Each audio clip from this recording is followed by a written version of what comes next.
This video is brought to you by Dr. Kristen R. Bromley's Guitar Method Book Series and Online Music Academy. Hi, I'm Dr. Kristen Bromley. Welcome to my online academy. It's my pleasure to be meeting with you here in these online lessons. In this video, I'm going to go over dominant ninth chords, and that's going to be super fun. Of course, I'll go over a couple chord shapes that work really well for playing dominant ninth chords on the guitar. Once I've gone over these shapes, we will jam together a little bit right along with bass and drums accompaniment on a chord progression that will allow us to practice these in all 12 keys. So it's going to be great. This video accompanies lesson 24 from my Chords and Harmony Books 1 and 2 method book. So in the book, we'll start off on page 170 as I explain dominant ninth chords, and then we'll look at page 172, which also has these chord diagrams there for you, and then I'll be telling you we'll be jamming on number 2 on page 146. So it's going to be great. Let's go ahead and start off here with dominant ninth chords. So dominant ninth chords are dominant seventh chords that have the ninth added to them. So we've learned in previous videos that, for example, a C7 or a dominant seventh chord has the root, the third, the fifth, the flatted seventh, and now it's going to have the ninth added. Now, a lot of times it's not possible for us to get all of those pitches in there, so we omit the fifth. So sometimes that happens, but we can get a nice dominant nine sound happening when we add in that ninth to our C7 chord, and in this case, I can actually get the fifth, the seventh in there, the flatted seventh in there, that ninth, and then I can get them all when I throw that fifth on top. So a dominant seventh chord with the ninth. When we look at the chord symbol, there's a couple different ways we can handle this actually. Anytime that we're playing in a context with lots of seventh chords, major seventh chords, minor seventh chords, dominant seventh chords, we can actually choose to just add the ninth to the voicing because we want to. And we might see C7 and choose to play C9. When it's called for specifically with the chord progression, in a chord progression, then the chord symbol, as you will see there on page 170 with some of these examples here, is that we will just have the root plus the number 9. So the number 9 replaces the number 7 in the chord symbol, but it also indicates that this is still a seventh chord. So that can be a little confusing, but when we see C9, that's not a C add 9 chord. We've learned about those previously. That's a dominant seventh chord with that ninth added.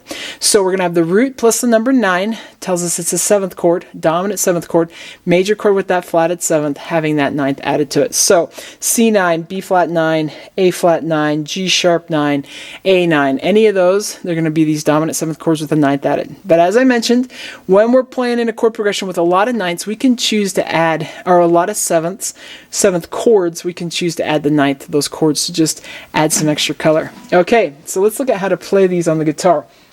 A couple great voicings. If you saw the last video where we worked on the major ninth chords, you'll see that there's just a slight difference here, and it can help to sort of see the difference between the two as you memorize these. So with the dominant ninth, remember that we've got our roots indicated here with the squares around them. Whatever pitch we are putting that finger on that would play that note, that's the version we're playing. If it's a C, it's C9, and that's what we'll learn here first. So if I stick my index finger at the 8th fret of the 6th string, I'm going to be playing C9, and the middle finger is going to be 2 strings higher in the same fret. Ring finger is going to go 1 string higher and 1 fret higher. Pinky is then going to go 2 strings higher and 1 fret higher. We won't play the 2nd or 5th strings, and we get a nice dominant 9 chord with the root on the 6th string. I'm using my index finger to lightly touch the 5th string and the 2nd string so they don't ring as I'm doing that. So there's the 6th string form. Let's look at the 5th string form. I'm going to stick this note on an F, so still at the 8th fret of that 5th string. So that's an F. So we're going to have F9 here. So we got, and then index finger is going to play the next string 1 fret lower, and then ring finger is going to play the top 3 strings in the same fret, and we have F9. Now with this one, sometimes players will choose to not play that high string and just play the inside 4. You can do it with the finger, the ring finger playing all of them, or you can do the ring finger and the pinky. So sometimes we don't want that 5th in the chord. It takes a little bit of the richness out, so you can play that either way. And you can choose now, and as we're jamming, to just do the inside 4 strings if you want, or you can play the top 5. It's a great idea just to go back and forth between these two voicings as you get comfortable playing and finding them. It's also great to work around the circle of force. So we're going to be jamming with number 2 on page 146. This goes around the circle of force. The root movement is around the circle of force. I've explained that in previous videos. But that root movement goes around that, allows us to play the most common voicings we'll probably run into playing with these chords, all in one chord progression. And it's written with just C7, F7, and so on. We know that we can play the 9th chords. And as a matter of fact, if you want to jam on more progressions, you can play through any of those chord progressions in lesson 22, plugging in dominant 9th chords for the dominant 7th chords.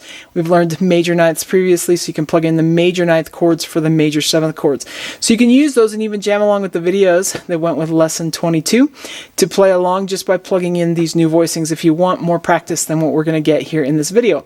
But in the progression that we're going to be working around, it's going to go C9 to the F9 to the B flat 9, E flat 9, A flat 9, D flat 9, then we'll go G flat 9, B9, E9, A9, D9, G9, and C9. I'm just going to use a nice strumming pattern that just says do, dot, which I've done before.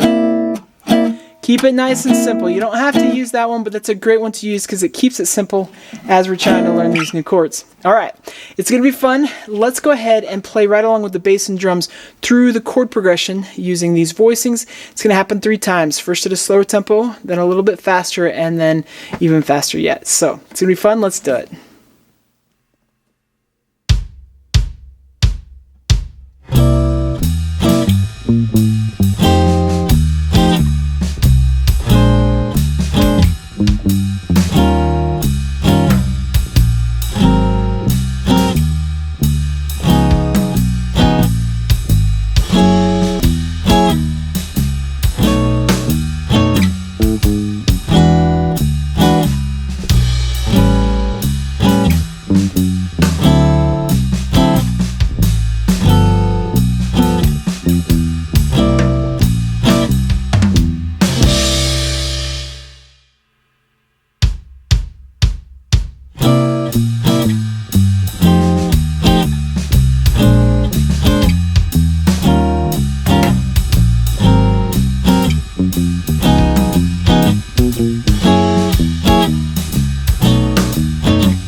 Okay, fantastic. In the next video, we're going to take a look at minor, major 9th chords. So we'll learn those, jam along with progression. It's going to be great. Take care, and I'll see you next time.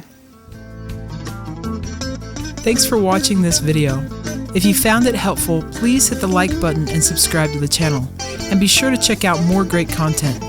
You can find more information about me and my products at KristenBromley.com. Take care.